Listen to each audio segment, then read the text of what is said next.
श्रीराम 49 सर्ग। पितृदेवताओं द्वारा इंद्र को भेड़ के अंडकोश से युक्त करना तथा भगवान श्री राम के द्वारा अहल्या को उद्धार एवं उन दोनों दंपति के द्वारा इनका सत्कार। तदनंतर इंद्र अंडकोश से रहित होकर बहुत डर गए। उनके नेत्रों में त्रास छा गया। वे अग्नि आदि देवताओं, सिद्धों, गंधर्वों और चारणों से इस प्रकार बोले। देवताओं, महात्मा गौतम की तपस्या में विघ्न डालने के लिए मैंने उन्हें क्रोध दिलाया है। ऐसा करके मैंने यह देवताओं का कार्य ही सिद्ध किया है। मुनि ने क्रोधपूर्वक भरी शाप देकर मुझे अंडकोश से रहित कर दिया और अपनी पत्नी का भी परित्याग कर दिया। इससे मेरे द्वारा उनकी तपस्या का अपहरण हुआ है। यदि मैं उनकी तपस्या में विघ्न नहीं डालता तो वे देवताओं का राज भी छीन लेते। अतः ऐसा करके मैंने देवताओं का ही कार्य सिद्ध किया है। इसलिए श्रेष्ठ देवताओं, तुम सब लोग ऋषि समुदाय और चारणगण मिलकर मुझे अंडकोश से युक्त करने का प्रयत्न करो। इंद्र का यह वचन सुनकर मरुदगणों सहित अग्नि आदि समस्त देवता, कव्यवाहन आदि पितृदेवताओं के पास जाकर बोले, पितृगण, यह आपका भेड़ा अंडकोश से युक्त है और इंद्र अंडकोश रहित कर दिए गए हैं। अतः इस भेड़े के दोनों अंडकोशों को लेकर आप शीघ्र ही इंद्र को अर्पित करें। अंडकोश से रहित किया हुआ यह भेड़ा इसी स्थान में आप लोगों को परम संतोष प्रदान करेगा। अतः जो मनुष्य आप लोगों की प्रसन्नता के लिए अंडकोश रहित भेड़ा दान करेंगे, उन्हें आप लोग उस दान का उत्तम एवं पूर्ण फल प्रदान करेंगे।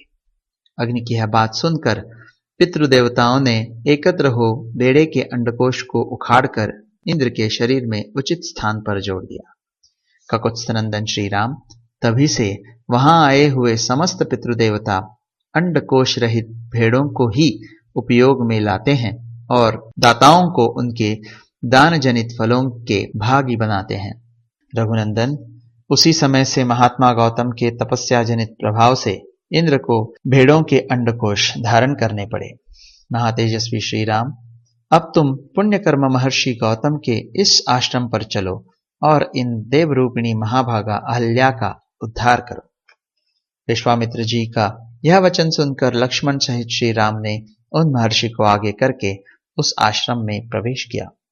वहां जाकर उन्होंने देखा महासौभाग्यशालिनी अहल्या अपनी तपस्या से देदीप्यमान हो रही है। इस लोक के मनुष्य तथा संपूर्ण देवता और असुर भी वहां आकर उन्हें देख नहीं सकते थे। उनका स्वरूप दिव्य था। विधाता ने बड़े प्रयत्न से उनके अंगों का निर्माण किया था। वे महामयी सी प्रतीत होती थी। धूम से घिरी हुई प्रज्वलित अग्निशाखा सी जान पड़ती थी। ओले और बादलों से ढकी हुई पूर्ण चंद्रमा की प्रभा सी दिखाई देती थी तथा जल के भीतर उद्भासित होने वाली सूर्य की दुर्धर्ष प्रभा के समान दृष्टिगोचर होती थी।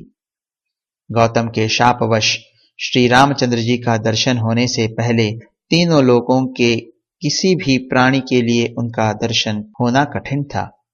श्री राम का दर्शन मिल जाने से जब उनके शाप का अंत हो गया, तब वे उन सब को दिखाई देने लगीं। उस समय श्री राम और लक्ष्मण ने बड़ी प्रसन्नता के साथ अहल्या के दोनों चरणों का स्पर्श किया। महर्षि गौतम के वचनों का स्मरण करके अहल्या ने बड़ी सावधानी के साथ उन दोनों भाइयों को आदरणीय अतिथि के रूप में अपनाया और पाद्य, अर्घ्य आदि समर्पित करके उनका आतिथ्य सत्कार किया।